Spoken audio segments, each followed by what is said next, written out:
O patrono do Foro de São Paulo é Fernando Henrique Cardoso. Depois dele veio o petismo, 16 anos.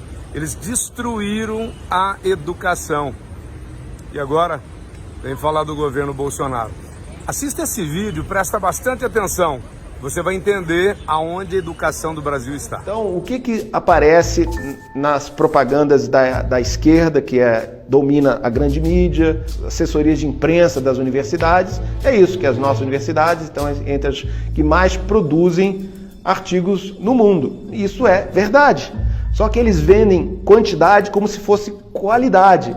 A USP está a oitava melhor universidade do mundo. Isso é uma mentira. A USP ela não é a oitava melhor, é a oitava maior. Eu não tenho nada contra a USP, eu estudei na USP, fiz parte do meu doutorado na USP. Agora a gente tem que falar a verdade. Se a gente quer curar uma doença, o doente ele tem que ser informado da sua doença. É o que acontece na universidade brasileira. Ela está doente, muito doente. De fato, em quantidade, USP está em 8º lugar. Mas se a gente pega a posição no ranking de 2018, a Universidade de São Paulo está em 780, tá? Então, se você pegar a lista das 1000 maiores universidades do mundo e for passando lá no mouse, é uma experiência que causa dor. Você não encontra em uma universidade brasileira. Você chega na 710, você encontra a Universidade Federal de Santa Catarina no ranking de 2018. Em algumas áreas a gente está caindo ano a ano em relação ao primeiro lugar do mundo, né? Quer dizer, o Brasil investe muito e apesar disso o impacto cai. Se for uma lista de 70 países, por exemplo, a gente está em 58 em impacto, né? E muita gente me critica e fala, mas você está comparando com a Singapura. Singapura é uma potência, todo mundo sabe. A Suíça, ou a Dinamarca, né? E a América Latina? Em que lugar a gente está na América Latina? Em que posição você acha que vai estar o Brasil? De 12 países. Antepenúltimo lugar. A gente só está na frente de Cuba e da Venezuela. Venezuela por razões óbvias, né, do desastre do país, né? E Cuba tem sido sempre o último lugar da América Latina. Então, não é porque a gente está comparando o Brasil com outros países desenvolvidos que nós estamos abaixo. Todo ano eu via assim, o anuário científico da Enciclopédia Britânica e via os prêmios internacionais. Nunca tinha um brasileiro. Tem a cara da Zâmbia, da Serra Leoa, da puta que eu pariu, você tá entendendo? Do Polo Norte, tá entendendo? Da Antártida, né? Da Pinguim da Antártida, premiado, prêmio de física. Não tinha um brasileiro, porra. É produção que não serve pra nada. Pra mostrar, a mãe, ó eu. Cada trabalho universitário devia ser aqui, ó. Mãe, ó eu. É isso. Agora, se a gente olhar para dentro da área de humanas, as sub-áreas das humanas, então a gente pode ver o ranking, por exemplo, sociologia. 43 de 46 países, é lá embaixo, né? Dentre os países que publicaram pelo menos 100 trabalhos em sociologia, o Brasil tem 43 de 46.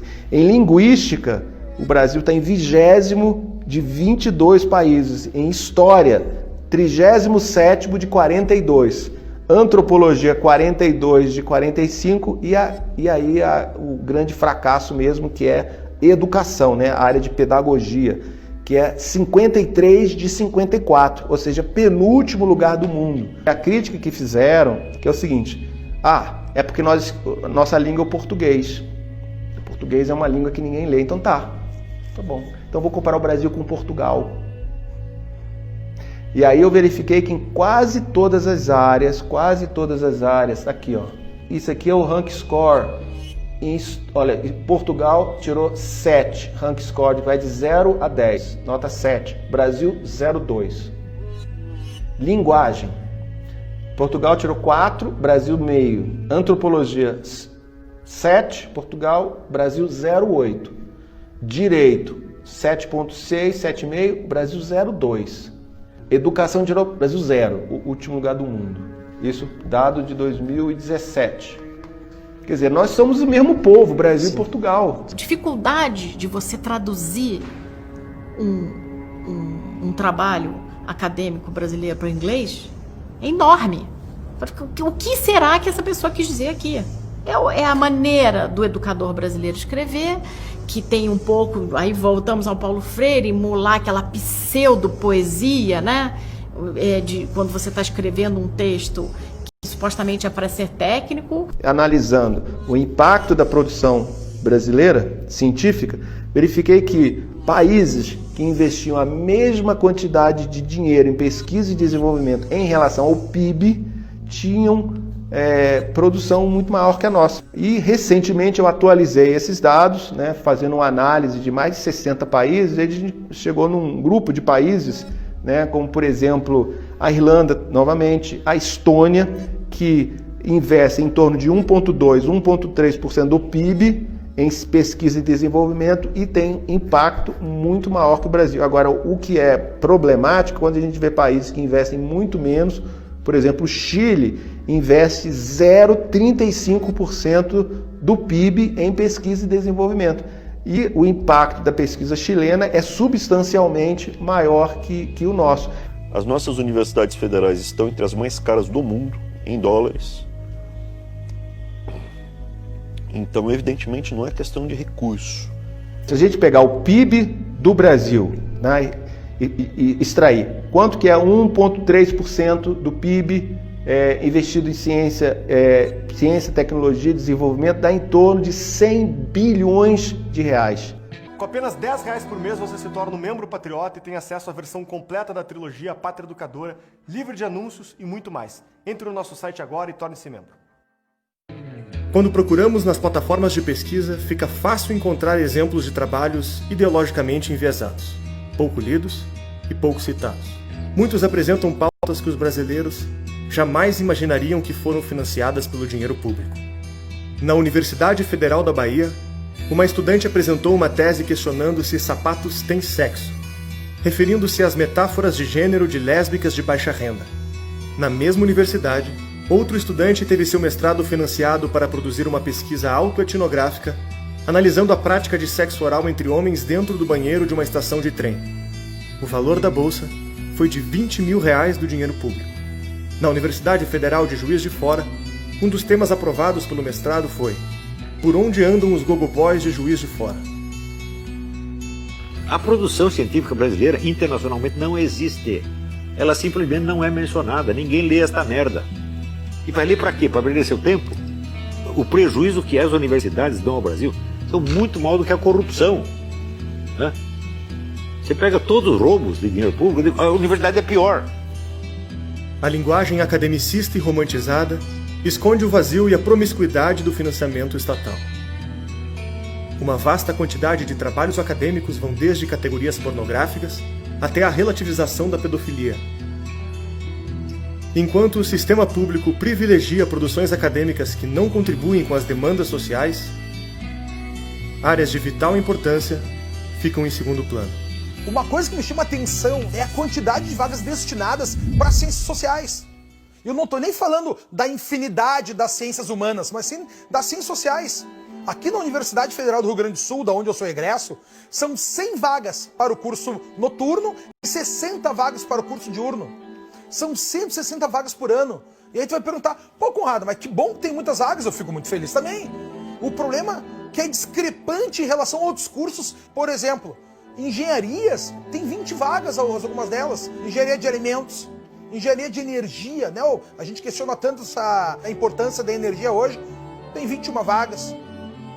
Engenharia hídrica, o Brasil, o maior recurso natural é a água, 21 vagas. Odontologia, noturno lá, 21 vagas. Até curso de fonoaudiologia, 21 vagas. Biotecnologia, 20 e poucas vagas. Biomedicina, 20 e poucas vagas. E aí nas ciências sociais nós temos 160 vagas. Por que disso? Na minha visão, a parte mais triste disso é que entram 160 estudantes a cada ano e se formam muito pouco. Na proporção da formatura das ciências sociais, tem diversos cursos junto ali, relações internacionais, história, filosofia, ciências sociais. No ano passado se formaram 60. Não só das ciências sociais, de toda a gama das ciências humanas. Só 60. Desse universo geral que a gente conta aí, com quase 500 estudantes que entram por ano, 10% consegue chegar no final, dentro de uma seriação.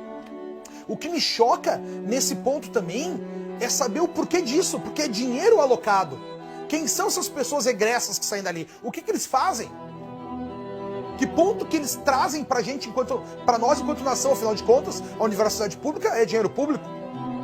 Na minha visão, o que a gente tem ali é uma grande manutenção dos partidários da esquerda. Porque eles estão estudando, nunca se formam, recebem bolsas, o investimento é maciço nesse setor e estão formando professores que fazem a continuidade desse pensamento.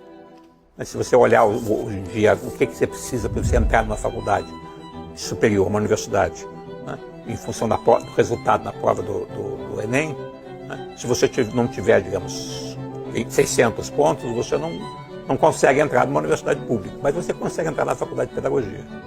Né? Então ela começou a recrutar um pessoal, né, que chega com um capital cultural muito limitado. O maior problema é que nós tivemos professores mal formados e estes professores eles não estão capacitados para nos levar a um novo salto intelectual, um novo salto de qualidade na formação de alunos. Normalmente esses cursos, eles têm um argumento, que é aquela nota final que tem que entrar, né, muito baixo. Por exemplo, as ciências sociais, a densidade do curso noturno é 1,60. Eu me pergunto, para aí, a cada 3 candidatos, 2 vão entrar? Não são nem 2 pessoas concorrendo por uma vaga. Para mim, tem muitos cursos, cara, que me parece que a pessoa está fazendo só para justificar para o pai que está estudando. Entre no nosso site e saiba como ter acesso às entrevistas e cursos exclusivos. A partir de R$10 você já pode se tornar um membro da Brasil Paralelo. Contamos com você. Se você tem essas duas vertentes de política educacional, a de acesso, que é para gastar, e a de qualidade, que é para trabalhar, né? Mas percebeu-se que dar mais diploma tinha ali um benefício político importante, né? Alta população jovem no país, muitos eleitores, muita gente, as famílias dessas pessoas, primeira geração. Então, o apelo político de você mandar as pessoas para a universidade é brutal. A gente viu no que deu. Então, quando você fala mais matrícula, você tem gasto com infraestrutura, inauguração de escola, aumento de matrícula, etc. Gasto com contratação, então os professores gostam, os sindicatos mais ainda, né? Gasto com material, editoras, etc. Então você gasta mais e todo mundo fica feliz. Então abrir escola é algo altamente populista, né? Você pode abrir escola, dizer que está atendendo o direito à educação e não ensinar nada. E essa é a história do século XX no Brasil, do final do século XX, né? Depois da Segunda Guerra, quando a gente teve os movimentos pedindo por mais educação, o que o governo brasileiro, no seu conjunto, em todos os seus arranjos, deu para o brasileiro foi matrícula. Você abre um monte de campos, dá emprego vitalício com segurança para não sei quantos mil professores, né? Sem nenhuma cobrança de qualidade. E tem, por outro lado, um apelo que chega a ser pecuniário, porque quanto mais professor trabalhando em universidade federal, mais contribuição sindical você tem, mais contribuição para o partido você tem. A opção, obviamente, de um governo que tem como uma das principais bases políticas o sindicato docente, nunca vai optar pela política de qualidade. Isso é um dado.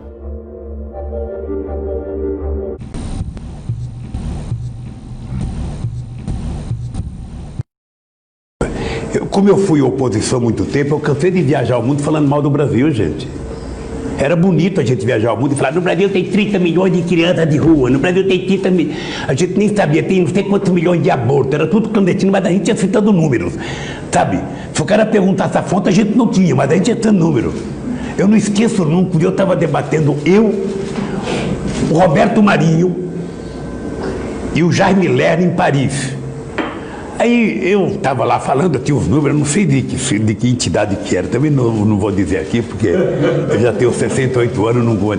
Mas eu estava dizendo, porque no Brasil tem 25 milhões de crianças de rua. Eu era aplaudido calorosamente pelos franceses. Quando eu terminei de falar, o Jaime Lerner falou assim para mim, ô Lula, não pode ter 25 milhões de crianças de rua, Lula. Porque senão a gente não conseguiria andar nas ruas, Lula. É muita gente.